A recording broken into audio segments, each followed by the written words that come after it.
rasanya banyak sekali hal yang di kepala ingin ditanyakan, tapi satu hal yang membuat saya penasaran, mungkin singkat-singkat saja. Misalnya dari Mbak Peti dulu, 17 hari yang berpulang, hal apa yang paling berubah dalam hidup Mbak Peti, yang Mbak Peti rasakan? Ya sebetulnya sih terus terang 17 hari itu istilahnya saya nih nggak diberikan kesempatan buat nangis. Karena langsung hari pertama wafat itu saya udah langsung banyak kerja-kerja kan menemani media kan di mana-mana. Jadi ya nggak sempet nangis, saya nggak sempet nangis. Jadi cuman ya karena memang saya juga biasa ditinggal sih sebetulnya ya. Jadi kita berjarak itu hal yang biasa. Nah cuman saya nggak tahu nanti bulan depan, minggu depan atau bulan depan seperti apa saya nggak tahu. Hal dari yang paling menurun ke Mbak Peti apa sih Mbak? Apa ya?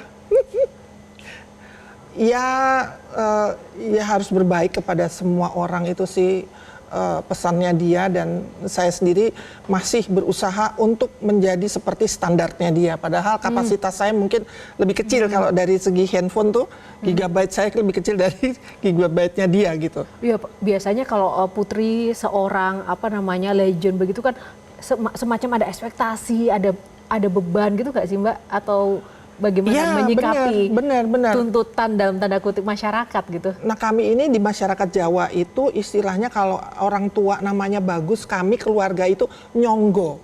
Nyonggo tuh artinya menopang nama baiknya beliau. Minimal saya, anak cucu saya semua behaviornya di masyarakat itu bisa dipertanggungjawabkan lah, minimal seperti itu. Tapi ya kalau bagusnya ya mungkin ya insya Allah, alhamdulillah seperti saya misalnya ngikutin karirnya. Karir dan juga karakter baik dari ya, betul. Nah kalau Mbak Inul yang paling berubah dalam hidup Mbak Inul ketika yang berpulang sudah 17 hari ini apa Mbak yang dirasakan sehari-hari? Mungkin ini ya, ikatan batin ya gitu. Biasanya secara nyata, sekarang bisa doa gitu. Jadi aku harus membangun semuanya berharap seolah-olah Eyang itu masih tetap ada gitu. Jadi tidak akan membuat aku jadi merasa kehilangan banget. Meskipun sebenarnya ya gimana ya, kayak orang jatuh cinta terus patah hati gitu, gimana sih? Jadi ya aku harus tetap semangat karena Eyang juga nggak mau melihat aku yang, karena ada satu cerita yang pokoknya kowe Gio sesok aku pasti nggak ada Nduk. Aku nggak bisa nolongin kamu, nggak bisa dengar kamu nangis, nggak bisa kamu dengar kamu nyanyi, nggak bisa kamu cerita, nggak bisa ngomongin masalah baju, nggak masalah ini gitu. Jadi kamu harus bisa mandiri gitu, harus bisa menjadi sosok inspirasi kayak aku aja Lando gitu. Pokoknya kamu itu adalah aku adalah kamu gitu. Kalau ngomong itu aku iki kowe iki aku gitu.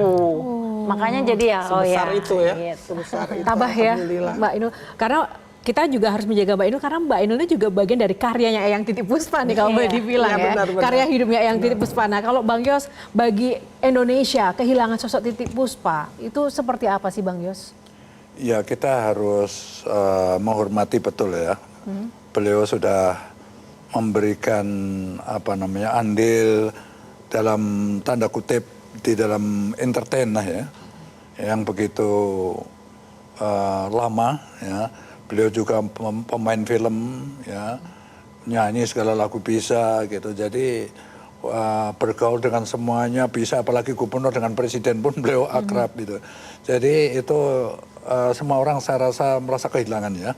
Mesti saya sudah menganggap beliau adalah kakak saya gitu, tetapi akhirnya saya harus ikhlas gitu kan. Kehilangan beliau kan harus ikhlas. Ini sudah titah Allah, mau bagaimana lagi kan gitu kan. Iya.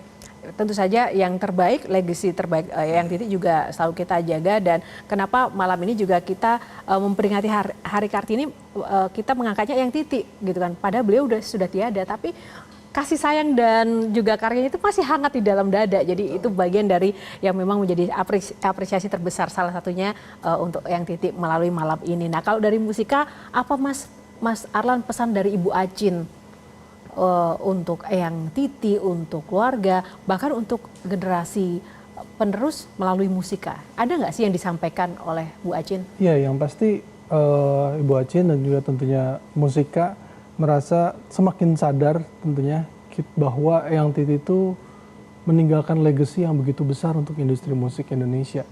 bahwa etos kerjanya, karya-karyanya, mungkin Eyang Titi sudah berpulang, tapi kita dari Musika merasa bertanggung jawab untuk membuat karya-karya untuk tetap hidup, gitu. Jadi itu yang kita mau lestarikan lah istilahnya. Luar biasa sekali ya. Melestarikan sebuah karya itu kan juga tidak mudah, begitu ya. Apa saja sih yang mungkin pernah disampaikan Eyang Titik itu? Adakah mungkin instruksi khusus ini karya-karya tertentu ini nggak boleh, ini boleh? Ada nggak pesan-pesan? Kan sekarang kalau ingin menyanyikan karya-karya orang kan itu kan banyak sekali mungkin aturan yang harus dipahami. Kalau Eyang Titik itu ada berpesan khusus nggak sih kepada label Musika? Enggak sih, kalau Eyang Titi kan orangnya sangat kreatif ya, sangat mencerahkan suasana, sangat apapun sesuatu yang dikeluarkan dari seniman itu harus dari hati, itu yang selalu dia tekankan. Jadi energinya luar biasa. Jadi sebetulnya apa yang Titi lakukan ke kami, ke musisi-musisi muda itu sangat menularkan sesuatu yang positif sekali. Seperti waktu syuting video klip Dua Sejoli 3 tahun yang lalu, dia lagi kurang sehat. Terus tapi begitu kamera roll, tiba-tiba jadi sehat sekali gitu. Ini kok bisa sih gitu. Jadi sepertinya itu yang lebih ditekankan dari apa yang diwariskan oleh Eyang Titi terhadap industri musik Indonesia. Dan sangat profesional ya. Sangat. Nah, bicara soal profesional, Mbak Peti, ada satu cerita yang saya lupa tadi saya tanyakan bahwa Eyang Titi ini kan dari Pak Karno itu kan cinta pertama beliau Ya, sampaikan. Kemudian ada Pak Harto segala macam dan semua presiden itu kayak dicintai deh sama Eyang Titi. Tapi yang paling kontroversial sebenarnya ketika beliau menyanyikan waktu itu lagu Bapak Pembangunan waktu era Pak Harto, yang Ya, itu betul. sempat ada kontroversi. Itu aslinya seperti apa sih? Jadi Mungkin sebetulnya singkat gini, saja. jadi ada cerita waktu itu namanya Bob Geldof itu bikin kaset atau lagu untuk kelaparan Ethiopia pada saat itu. Nah kemudian si lagu itu sama orang Indonesia, sorry ya, dibajak.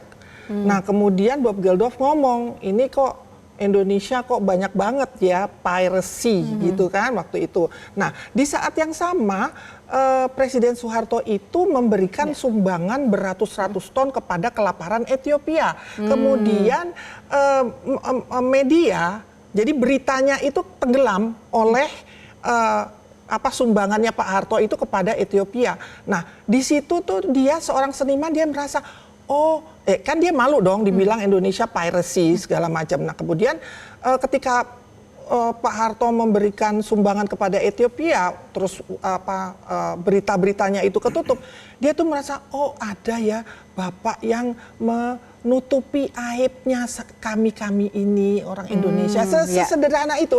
Nah ketika di saat yang sama itu kalau nggak salah ulang tahunnya Pak Harto, Edi Sud waktu itu minta supaya Bu Titi bikin lagu. Tadinya disuruh ngerubah aja itu burung kakak terus ibu saya bilang enak aja masa buat presiden burung kakak tua dirubah. Akhirnya membuat lagu itu. Akhirnya membuat lagu itu. Nah dengan kisah itu ya gimana nggak jatuh cinta ya dengan Eyang Titi ya. Dan tentu saja kisah inspirasi hidup untuk cinta Eyang Titi itu begitu nyata, bukan kaleng-kaleng dan abal-abal seperti kata Mbak Inul tadi, nyata di hati kita, baik bagi orang yang baru mengenal maupun apalagi orang yang sudah dekat. Kita selalu berdoa yang pasti Eyang Titi menjadi sebuah legenda yang terbaik anak bangsa Indonesia, Kartini kita yang akan selalu terjaga, lestari karya-karyanya yang luar biasa. Dan karena kita bicara hidup untuk cinta, salah satu hal yang membuat saya jatuh cinta dengan seorang Titiek Puspa adalah sebuah lagu dengan judul Jatuh Cinta yang menggambarkan betapa luar biasa dan juga penuh kasih sayang dan cinta yang selalu ia tebarkan di tengah-tengah kita. Langsung saja kita sambut Mbak Peti dan juga Mbak Inul untuk sedikit membawakannya untuk kita. Dan Q&A juga akan berakhir pemirsa dengan perjumpaan dan sajian kali ini. Terima kasih atas kebersamaan Anda. Semoga cinta kita semuanya melalui karya-karya Eyang Titiek Puspa selalu terjaga dan kita lestari untuk Indonesia yang lebih sejahtera. Tepuk tangan untuk silakan.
cinta berjuta indahnya. Selesai.